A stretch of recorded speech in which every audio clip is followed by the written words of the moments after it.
রকমের ভাবে আমাদেরকে হুমকি দিচ্ছে। এরপর থেকে এমন ছিল, অসামাজিক কাজ করেই যায়।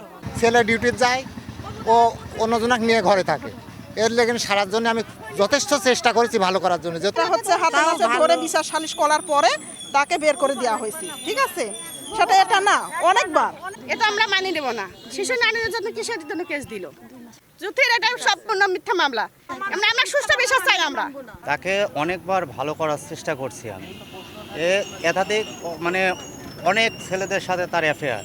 বাড়িতে হচ্ছে রুমের ভিতরে গ্রামবাসী তাদেরকে উভয় পক্ষকে ধরে, কিন্তু ডিভোর্স দেওয়ার পরে তারা আমাকে মিথ্যা মামলায় ফাঁসায় দেয়। পাবনার ঈশ্বরদীতে পরকীয়ায় তালাকপ্রাপ্ত স্ত্রী সাবেক স্বামী সজল সর্দারের পরিবারকে মিথ্যা মামলা দিয়ে হয়রানি করার প্রতিবাদে মানববন্ধন ও বিক্ষোভ করেছে ভুক্তভোগী পরিবার ও এলাকাবাসী। বৃহস্পতিবার দুপুরে উপজেলার শাহপুর ইউনিয়নের মহাদেবপুর পাকশি পাবনা বগামিয়া সড়কের যানবাহন বন্ধ করে ঘণ্টাব্যাপী এ মানববন্ধন ও বিক্ষোভ সমাবেশ অনুষ্ঠিত হয়। মানববন্ধনে ভুক্তভোগী পরিবার ও এলাকাবাসী জানান, পাকশি ইউনিয়নের মোস্তফা প্রামাণিকের মেয়ে শ্রাবন্তী ইয়াসমিন জ্যোতি বিয়ের পর থেকে একাধিক পুরুষের সাথে পরকীয়ার প্রেমের সম্পর্কে জড়ান। স্বামীর বাড়িতে আপত্তিকর অবস্থায় এলাকাবাসীর হাতে আটকও হয়। পরে গ্রামের শত শত মানুষের উপস্থিতিতে বিষয়টি প্রমাণ হওয়ায় আদালতের মাধ্যমে জ্যোতিকে তালাক দেওয়া হয়। তালাকপ্রাপ্ত হওয়ার 1 মাসের মাথায় গিয়ে সাবেক স্বামীসহ পরিবারের 3 জনের নামে মিথ্যা নারী শিশু নির্যাতন আইনে মামলা দায়ের করেন। মানববন্ধনে এ সময় বক্তারা প্রশাসনের নিকট সাবেক স্ত্রী শ্রাবন্তী ইয়াসমিন জ্যোতির নারী ও শিশু নির্যাতন দেওয়া মিথ্যা মামলা দ্রুত প্রত্যাহারের দাবি জানান ভুক্তভোগী পরিবার ও এলাকাবাসী। এখন নানান রকমের ভাবে আমাদেরকে হুমকি দিচ্ছে যে মেরে ফেলা হবে। রাত্রে পুলিশ আসছে, দিন রাত সব সময় পুলিশ আসছে। কেন পুলিশ আসছে আমাদের কাছে? আমরা কি মানুষ না? একটা ছাড়াছাড়ি হয়ে গেছে, তারপর নিজে অন্যায় করে আবার বড় বড় কথা বলে যাচ্ছে।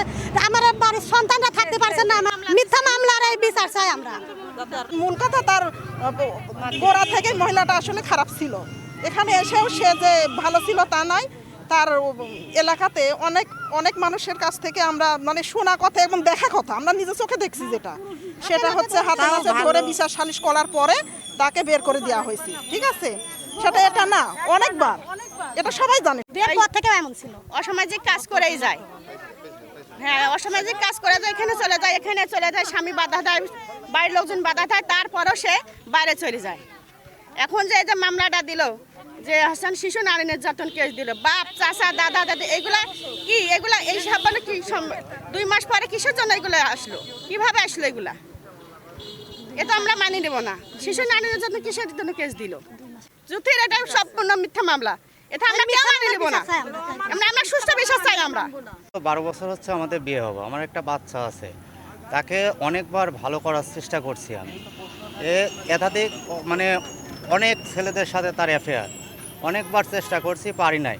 লাস্ট পর্যায়ে বাড়িতে আমি যখন ডিউটিতে চলে যাই, বাড়িতে হচ্ছে রুমের ভিতরে গ্রামবাসী তাদেরকে উভয় পক্ষকে ধরার পরে আমি হচ্ছে আমাদের মেম্বার টেম্বার দিয়ে সমস্ত নেতা খেতা দিয়ে এগুলা দিয়ে এখানে মীমাংসা হওয়ার পরে আমি কোর্টে থেকে তাকে কোর্টের নিয়ম অনুযায়ী ডিভোর্স দিই।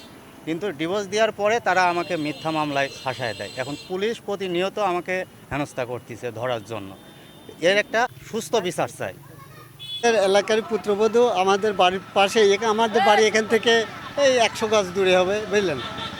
এটা কয়েকবার এরকম অসামাজিক কাজকর্ম করে, কিন্তু এটা ধরা পড়ি আমি নিজেই এটা 3 বার বিচার করছি, বুঝলেন? বিচার করি, সবাইকে একটা মিনিমাইজ করে দিই, যাই হোক একটা আবার ঘর সংসার করার মতো ব্যবস্থা করে দিই, যাতে কিছুদিন পরেই আবার এটা শুরু করে দেয়। বেশ কয়েকবার হাতে নাতে ধরা পড়ি এটাকে। এখন সে আবার হচ্ছে মিথ্যা কেস করছে, বুঝলেন? হচ্ছে ছেলে ডিউটি যায়, ও অন্যজনক নিয়ে ঘরে থাকে। এর লেগে সারার জন্য আমি যথেষ্ট চেষ্টা করেছি ভালো করার জন্য, যেহেতু আমার একটা নাতনি আছে, বুঝছেন? সে সারে না। তার বিভিন্নবার বিভিন্ন পর্যায়ে ধরা পড়া হয়েছে, তারপরও ছাড়া হয়েছে। এবারে আমি নিজেই ধরছি, আমি নিজে, ঠিক আছে? ধরার পরে সুস্থ হয়ে যায়, নেতা টেতার ডাকি বিচার টিচার করি সারি দিয়ে কোর্টে যায়, সেই নিয়ম অনুযায়ী যা করার দরকার করে ছেড়ে দেওয়া হয়েছে। তারপরে এই যে মিথ্যা মামলা দিয়েছে, এই মিথ্যা মামলার তীব্র প্রতিবাদ চাই আমরা।